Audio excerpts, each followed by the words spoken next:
If you need any Xbox or PlayStation codes or anything gaming related, check the referral links down in the description. They'll take you to g2a.com. They already have a discount on most of their goods already, and with the code CHES at checkout, you can get yourself an extra 3% off as well. Hey guys, how's it going? Ches back again and welcome to episode number 15 of the Barcelona career mode here on FIFA 15. We start with more cup football. This time it's in the Copa del Rey as opposed to the Champions League. We've got Atletico Madrid away from home. Obviously the Copa del Rey is done over 2 legs, so we'll have a return fixture at the Camp Nou in perhaps the next episode. I think it is the next episode actually, although I'm not sure because we've definitely got the final Champions League game in the next episode, so it might be the episode after that. But regardless, we want to get ourselves off to a good start here if we possibly can at the Vicente Calderon. Obviously, again, Atletico are one of the better sides in the division. You'd say perhaps third best behind ourselves and Real Madrid. So we expect a tough test here, and a tough test is exactly what we were going to get. They're starting Fernando Torres and Mario Mandzukic up top, and Torres was going to start in typical Torres fashion because this shot upcoming was everything that he did in the opening 10 minutes or so. Thank you, Fernando. Keep that up, please, if you don't mind. But Mario Mandzukic is going to be their main threat up top. Obviously, aerially, he is absolutely fantastic. In real life, he's at Juventus now, sold from Atleti. They've brought in Jackson Martinez to replace him, as well as Luciano Vieto from Villarreal. But they could have done with some defensive additions in this particular game because Andres Iniesta somehow manages to squeeze that inside the near post. A ridiculously accurate shot in off the woodwork, just drills it hard and low. I don't think Miguel Moya in goal was expecting him to hit it that early, which is what caught the keeper out.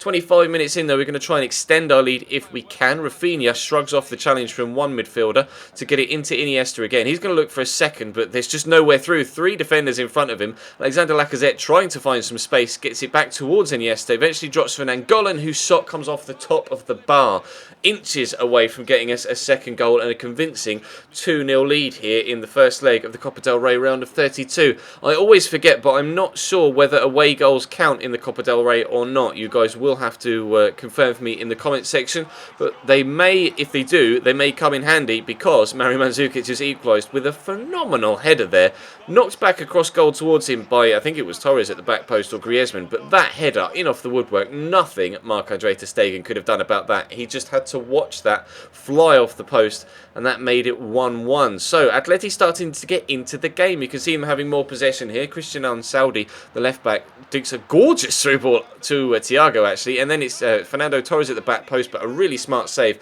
by ter Stegen this time at his near post means that we at least stay level, and we'll try in this second half to get ourselves in front if we can for a second time in the game. Munir though isn't able to get on the end of the pass, and they come on the counter attack. Lovely through ball to Juanfran from Fernando Torres. He's going to stand the cross up into the middle. It's Mario Mandzukic again, and another header makes it 2-1 to Atleti.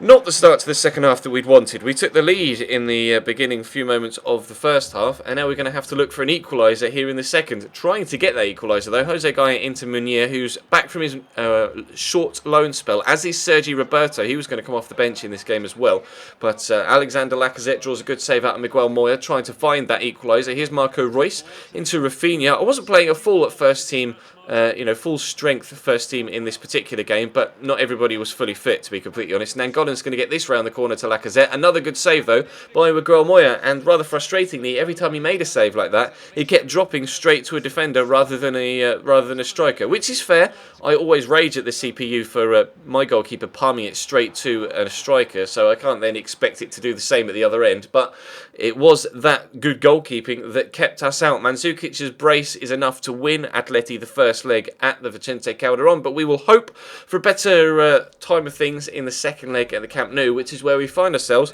for the second fixture of the episode. It's the Barcelona derby of sorts. Espanyol, of course, the second side in the city of Barcelona, and it is actually first versus second in the league right now. Real are down in fourth, although only arguably a point behind Getafe and Espanyol, so pretty close, and Valencia are on 23 points as well, sat there just behind Real, so it's very close between like second and fourth for the Champions League spots, but we are quite a way ahead in front at the top of the table. So we're starting, as you can see, The fabled three up top with Luis Suarez through the middle, Messi on the right, and Neymar on the left. We're playing the more attacking 4-3-3 formation with, I think I've got Arda Turan sat at cam actually in this one, rather than Iniesta, who obviously played and scored against Atleti. So we'll try and get a decent result in this one. They've still got Kike Casilla in goal, although he obviously in real life has now moved on to Real Madrid as a Casillas replacement. Although to be fair, I think Keylor Navas has been starting the majority of the games so far this season in pre-season, and then the first competitive game of the La Liga season, which unfortunately they drew 0-0 against Sporting Gijón, which wasn't very good at all, but we will get off to a decent start here against Espanyol. 20 minutes in, and Arda Turan with a nice turn inside, and actually a very well-placed shot inside the far post to give us a 1-0 lead. Really nice finesse shot from him. Fuentes, though, is going to try and get the ball into the back post for him, or for his team, but Jerome Boateng is so powerful in the air. We really did miss him. I feel if I'd actually been able to start Boateng against Atleti, if it weren't for his lack of fitness, then we probably would have been able to deal with Mario Mandzukic's aerial prowess in that previous game. But Arda Turan comes very close with just a random shot from the edge of the box, and that was all that the first half had to offer really. Those couple of shots from us, Espanyol weren't creating anything, so I was pretty comfortable, but we weren't creating much ourselves, so it looked as if it was going to end 1-0 if you judge by the first half performance, unless of course we can turn things up here and step up a gear in this second half. Arda Turan again goes on a really nice run, but a good save by Kike Casilla, and then it's acrobatically cleared by Hector Moreno. Felipe Caicedo tries to get away, but we get picked off again, well, he gets picked off again by Jerome Boateng. Messi into Suarez, lovely bit of skill to get past the defender, and I really wanted him to smash that with his laces into the back of the net, but he tried to place it with his instep, and it didn't really have the power on it that it needed to beat the goalkeeper. So I made a couple of changes, with Pjanic and Rakitic leaving the field of play, bringing on Nangolan and someone else who I can't quite remember. Leo Messi, though, has a free kick in the 84th minute, trying to find the bottom corner, and another very good save by Kike Casilla. He's actually going to be a very good goalkeeper for Real Madrid next year in real life, I feel, and if he does get the chance of first team place, if obviously David De Gea doesn't move to Real Madrid between now and the end of the window, then he probably has a good chance of consistent first team football at one of the best clubs in the world. But a good save from him again to deny Arda Turan a second goal, and it did in fact end 1-0. We were a lot more creative in the second half, as you could see, having a majority of more of the chances in that second period. Espanyol had one shot in the entire game. It was terrible, wasn't worth showing you. But I mentioned a couple of episodes ago how tight the Champions League group was. There you go. That's crazy. With one game to go, any two of the four teams in the group could go through. We have Anderlecht, who currently sit below us. So if we draw, we could go through. If we lose, I'm not sure what would happen. Well, if we lose, we're out, effectively. But if we draw, we might be through. And if we win, we're definitely through. So it's really, really tight. We just need to do our best against Anderlecht if we possibly can. But as you can see, we do have a 10-point lead at the top of La Liga. Barcelona running away with things so far this season, domestically at least. Well, in the league, obviously we just lost our first Copa del Rey fixture of this season.